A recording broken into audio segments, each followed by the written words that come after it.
आपके जीवन में दुख का जो दूसरा कारण है वह विचारों की वजह से है। और विचारों का स्वयं के प्रति होना कि मैं जो सोच रहा हूँ या मैं जो विचार या चिंतन कर रहा हूँ वही सब कुछ है। सामने वाला जो व्यक्ति सोच रहा है वह मेरा विरोधी है या वह मुझे द्वेष की भावना से, ईर्ष्या की भावना से देखता है। यह जो विचार का स्तर है वह दुख का सबसे बड़ा दूसरा कारण होता है जीवन में। जब तक हम यह सोचते हैं कि मैं जो कर रहा हूँ वह सही है, पूरे मानव समाज को, मेरे परिवार को, मेरे रिश्तेदारों को, मेरे मित्रों को मैं जो कह रहा हूँ या जो कर रहा हूँ उसे स्वीकार करना चाहिए और मेरा ही विचार सही है। इस मनोभाव में आने से होता क्या है कि सामने वाला, आप जिस प्रकार के एक व्यक्ति हैं, आपका जैसा विचार है, चिंतन है, ठीक उसी प्रकार भी दूसरा व्यक्ति है, वह भी उसी प्रकार सोचता है जैसे आप सोच रहे हैं कि मैं ही सर्वस्व हूँ और मैं ही सब कुछ हूँ और मैं जो चाहता हूँ वैसा हूँ। अब होता क्या है कि आप भी सोच रहे हैं कि मैं जैसा चाहता हूँ वैसा हूँ और सामने वाले व्यक्ति भी चाहता है कि मैं जैसा सोच रहा हूँ वैसा हो। फिर होगा क्या? आपसी खिंचाव होगा, संघर्ष होगा। आप जो चाहते हैं वैसा आप नहीं कर सकते, सामने वाला जैसा चाहता है वह वैसा नहीं कर सकता। खिंचाव होगा। तब क्या होगा? मान लीजिए एक उदाहरण के रूप में कपड़ा है। एक कपड़ा को एक व्यक्ति ने एक तरफ से पकड़ लिया, दूसरे ने दूसरी तरफ से पकड़ लिया। अब वह भी उस कपड़े को छोड़ने को तैयार नहीं है, आप भी छोड़ने को तैयार नहीं है। आप अपनी ओर खींच रहे हैं, सामने वाला अपनी ओर खींच रहा है। तब वो होगा क्या? वह जो वस्त्र है वह फट जाएगा, बीच से फट जाएगा, उसमें दरारें आ जाएंगी या उसमें कुछ न कुछ क्षति होगी। तो यही जीवन की स्थिति है, यही दुख का कारण है कि हम अपने जीवन में जो विचार आते हैं उन्हें हम परिणत रूप से देखना चाहते हैं। सबसे बड़ी कमी है, हम यह देखना चाहते हैं कि मैंने जो सोचा या जो मेरे मन में जो लालसा या कामना उत्पन्न हुई है वह पूर्ण हो और वह साकार हो। अगर वैसा नहीं होता है तो हम बिल्कुल उदास और निराश हो जाते हैं कि ये सब गलत हो गया, मेरे साथ गलत हो रहा है, ये ऐसा नहीं होना चाहिए। तो और हम जीवन में फिर दुखी होते हैं। क्यों? क्योंकि हम इंद्रियगत जीवन जी रहे हैं और इंद्रियगत जीवन का तात्पर्य है कि जो शरीर कह रहा है, जो मन कह रहा है, जो इंद्रिय कह रहा है, हम वैसा करता जाए। भूख लग रहा है, मुझे ये चीज़ खाना है तो मुझे खाना है, इतने समय सोना है तो सोना है। ऐसा मतलब हम अपने जीवन में कोई सिस्टम या व्यवस्था नहीं रखते हैं और इंद्रिय जो कहता है वैसा हम करते जाते हैं। इंद्रियगत जीवन का ही परिणाम है कि आज हम बहुत ज़्यादा दुखी हैं। इंद्रियगत, अब मान लीजिए किसी को टीवी देखने की आदत है, अब वो 4 घंटे देख रहा है आपका बच्चा, तो होगा क्या? उसका शिक्षा कमजोर होगा। अगर कोई व्यक्ति आपके घर में काम नहीं करता है, वह पूरी तरह से घूम रहा है, तब क्या होगा? आपकी आर्थिक स्थिति कमजोर होगी। और अगर कोई व्यक्ति जीवन में नशा कर रहा है तो नशा कर रहा है, वो नशा का त्याग नहीं करेगा, तब क्या होगा? उसका शरीर भी बर्बाद होगा, धन भी बर्बाद होगा, उसका पूरा जीवन बर्बाद हो जाएगा। तो ये क्या है? इंद्रियगत जीवन है। मतलब हम जो विचार कर रहे हैं वह सही है। आप बोलते हैं कि आप नशा का त्याग कर दो, सामने वाला व्यक्ति कहता है मैं नशा का त्याग नहीं करूँगा। क्यों करूँगा भाई? मुझे अच्छा लगता है, मेरा जीवन है। आप कौन होते हो बोलने वाला? मेरा पैसा है, मैं कमा रहा हूँ, मैं जीवन में जो भी करूँ।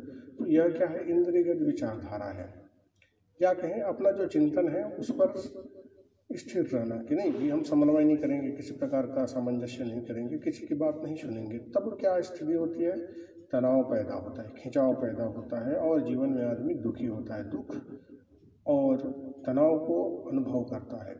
तो अगर आपको जीवन में सुखी रहना है तो जरूरी है कि आप अपने विचारों और कर्मों को समन्वय स्थापित करने का प्रयास करें, दूसरों के प्रति समन्वय स्थापित करें, जिसे आध्यात्मिक मार्ग में हमारे संत महापुरुषों ने कहा है कि आपका जो जीवन है दूसरों के प्रति सहयोग की भावना होनी चाहिए, प्रेम की भावना होनी चाहिए।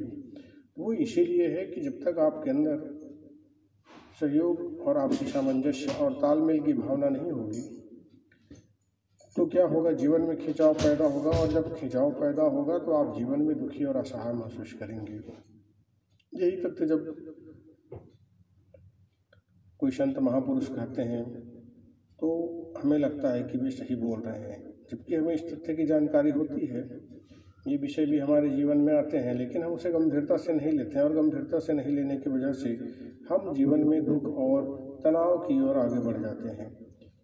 तो अगर जीवन में दुख और तनाव को कम करना है तो ज़रूरी है कि शरीर के प्रति ध्यान देने के पश्चात हम अपने विचार पर भी ध्यान दें कि हम जो सोच रहे हैं वैसे संसार में सब कुछ नहीं हो सकता, क्योंकि हम जिस प्रकार एक मनुष्य है उसी प्रकार सामने वाला व्यक्ति भी मनुष्य है और वह भी उसी प्रकार सोच रहा है जिस प्रकार मैं सोच रहा हूँ। अगर हम दोनों एक ही जैसे सोच रहे हैं तो स्वाभाविक है कि दोनों के बीच में जब तक सामंजस्य नहीं होगा, आपसी तालमेल नहीं होगा, तो तनाव और खिंचाव पैदा होगा। और तनाव और खिंचाव से चाहे वह व्यक्तिगत हो, पारिवारिक हो या सामाजिक हो, तनाव और खिंचाव पैदा होने पर असामंजस्य की स्थिति होगी, दुख होगा, विषाद होगा और आदमी वहां की स्थिति में जीवन जीने लगेगा। इसलिए आपके जीवन में समन्वय होना चाहिए और अपने विचार को सर्वस्व न मानते हुए सामंजस्य की विचारधारा को आपको स्वीकार करना चाहिए। जब आप दूसरों के प्रति भी सामंजस्य और प्रेम की भावना स्वीकार करेंगे, दूसरों के प्रति सहयोग की भावना स्वीकार करेंगे, तो आपके जीवन में दुख नहीं होगा और एक यदि सहयोगात्मक परिवार का निर्माण होता है, सामाजिकता का निर्माण होता है, तो वह सहयोग, परिवार या समाज बहुत सहजता से गतिशील होगा, वह चलेगा अच्छे से। लेकिन हर कोई अपनी ओर खींचेगा। आप देखते हैं बहुत सारे सामाजिक संगठन होते हैं, धार्मिक संगठन होते हैं या कोई भी संगठन होता है, तो वह टूटता क्यों है? इसीलिए टूटता है क्योंकि हर कोई यही सोचता है कि मैं जो चाहता हूँ या मेरी जो इच्छा है वह पूर्ण हो, और वह हर कोई अपने अपनी ओर खींचने लगता है। और हर कोई अपनी अपनी ओर जब खींचता है तो वह जो सामंजस्य होता है, वह जो संगठन होता है, वह टूट जाता है। क्यों? क्योंकि हम यह नहीं समझ पाते हैं कि यह जो समूह है वह समूह कैसे चलता है। समूह सामंजस्य से चलता है, खिंचाव से नहीं चलेगा। तो इसलिए ज़रूरी है कि हम अपना जो विचार है उस विचार में सामंजस्य बिठाएं, और जब तक हम विचार में सामंजस्य नहीं बिठाएंगे, जीवन में तनाव ही तनाव होंगे और हम जीवन में बहुत दुखी होंगे। तो अपने जीवन का, आपके जीवन का सबसे बड़ा जो दुख का दूसरा जो कारण है वह आपका वैचारिक स्थिति, विचार, सोच। इसलिए जीवन में दुखों के अंत करने के लिए आपको अपने विचार की जो शैली है उसमें परिवर्तन करना होगा।